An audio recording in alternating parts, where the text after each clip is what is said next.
7 বছর আগে 21শে জানুয়ারি সাধক স্বপন সাধুর হাত ধরে দত্তপুকুরে প্রতিষ্ঠা হয়েছিল নাকশা সর্বমঙ্গলা মঙ্গলময়ী সতীমাতা তারা মায়ের মন্দির।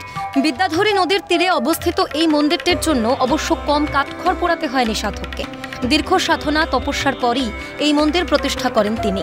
আর সেই মন্দিরে পূজিতা সতীমাতা তারা মায়ের মন্দিরের 7ম বর্ষ প্রতিষ্ঠা দিবস উপলক্ষে মহাসমারোহে পালিত বাৎসরিক অনুষ্ঠান ও মেলা।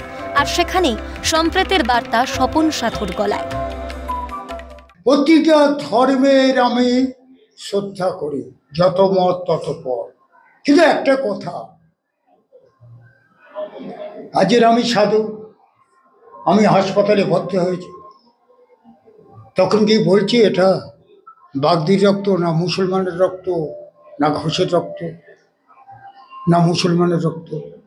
হে ঈশ্বর, সনাতন ধর্মের রাম, সনাতন ধর্মের তারামা, স্বয়ং নারায়ণ শ্রীকৃষ্ণ।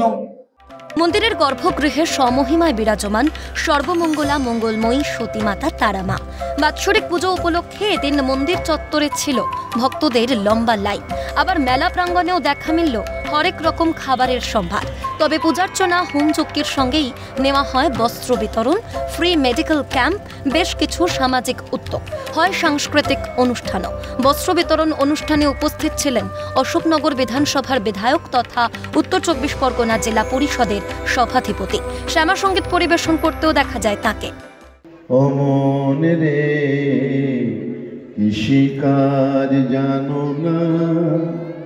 মন্দির আমাদের সর্বজন প্রণম্য স্বপন সাধু, একটা ব্যক্তি মানুষের নিরলস সংগ্রাম, ত্যাগ, বিভিন্ন অত্যাচারের পরও এর যে আকার অবয়ব তিনি তৈরি করে তুলেছেন। তিনি আমাদের হিন্দু সনাতন ধর্মের কাছে তিনি একজন দিকপাল হিসেবে, হাজার হাজার বললে ভুল হবে, লাখো লাখো মানুষের প্রধান। সুতরাং এটা একটা অ্যাডমিনিস্ট্রেশনেরও একটা, যেখানে লক্ষাধিক মানুষের জনসমাগম হয়, প্রশাসনেরও একটা আলাদা দক্ষতা। ব্যক্তিগতভাবে আমি খুব মাতৃভক্ত ছেলে আর কি, মাকে ভীষণ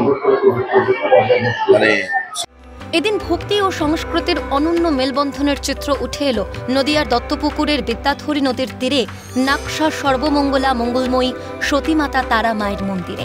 উত্তর 24 পরগনা থেকে পঙ্কজ বিশ্বাসের রিপোর্ট, ক্যালকাটা নিউজ।